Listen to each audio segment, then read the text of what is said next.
accueillons sur ce plateau Charles-Édouard Bourget. Bonjour, bienvenue.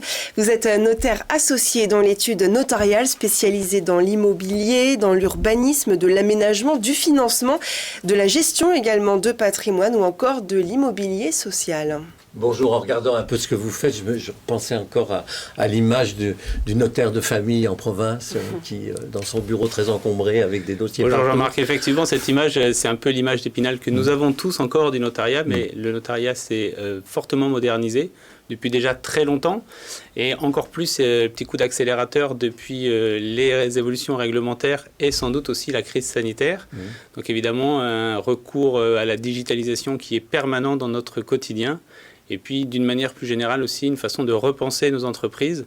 Et d'ailleurs, on pense maintenant entreprise notariale et pas uniquement office. C'est la question que je voulais vous poser, parce qu'autrefois, ce notaire dont on parle, là, en noir et blanc, il avait un clerc et puis une secrétaire. Et non, puis les il était structures tout sont seul, complètement repensées aujourd'hui. Maintenant, vous êtes c'est des cabinets d'associés. C'est comme les cabinets. Vous fonctionnez comme les cabinets d'avocats. Alors, on évolue effectivement beaucoup vers ce système qui a mis fin à la pyramide et où on a de plus en plus d'associés avec des formes d'exercices différentes. Et on peut même réfléchir à l'association en industrie, etc. Il y a beaucoup de systèmes qui sont utiles et utilisables. Et puis, oui, le système de la pyramide, il est absolument définitivement terminé dans le notariat. Il faut réfléchir pour être plus agile, plus actif.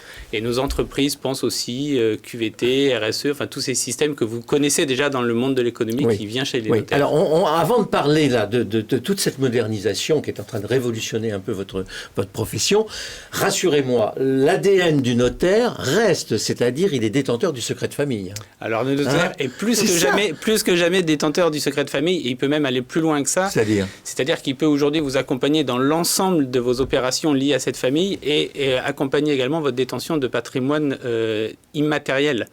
Et je ne sais pas si votre notaire vous a parlé, par exemple, du coffre-fort numérique qui vous permettrait de stocker l'ensemble de vos brevets, de vos données, de vos idées de manière immatérielle et tout aussi sécurisée pour une transmission à vos héritiers que ça ne pouvait l'être avant avec un papier dans un coffre-fort. Qu'est-ce que vous apportez de plus ou de différent de l'avocat ou du conseil stratégique, je ne veux pas parler de McKinsey, mais ou d'un autre? Alors, notre principale différence, c'est évidemment la neutralité. Et vous l'avez dit tout à l'heure, le détenteur des secrets de famille, la neutralité dans les opérations également immobilières ou économiques. Mais les autres aussi sont astreints au secret professionnel. Je parle de neutralité, pas de secret. La neutralité, c'est vraiment que nous cherchons à équilibrer une opération plutôt qu'à prendre le parti de l'un ou l'autre des co-contractants.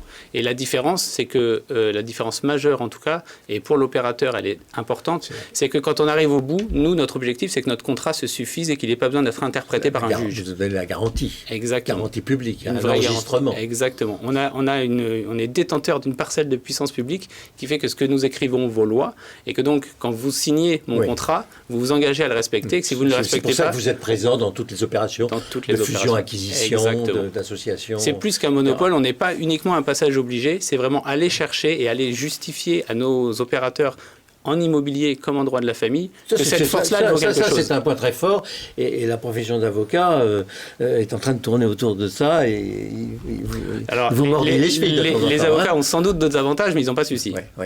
Est-ce que la modernisation, notamment en digital, l'apparition de la blockchain, par exemple, qui permet de stocker toute l'information concernant, et d'apporter un certificat de propriété, vous êtes d'accord ou pas? Oui, tout à fait. Est-ce que ça va prendre la place du notaire? Alors, la blockchain est pour certains considérée comme un concurrent, mais comme l'informatique a pu être un concurrent du stylo ou de la machine à écrire, ou alors c'est un allié, un partenaire et un outil.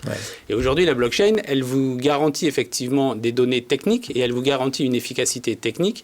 Elle ne garantit pas en revanche que vous avez donné votre consentement de manière éclairée. Elle ne garantit pas que vous étiez sain au moment où vous avez donné votre consentement. Elle ne garantit pas que ça correspond à votre volonté. C'est ce que vous dites là. C'est très très important. Vous dites qu'il peut y avoir des fous ou des gens dérangés sur la... Toute l'importance de l'acte authentique, c'est vraiment un point déterminant aussi bien en droit de la famille, comme on le pense, qu'en économie pure.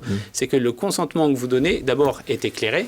Et puis surtout, on s'est assuré que ça correspondait à votre volonté. Ce que vous faites, l'acte que vous signez, correspond à ce que vous avez demandé comme objectif. Merci à vous. Merci beaucoup Charles-Édouard Bourget, notaire associé donc chez Haussmann Notaire.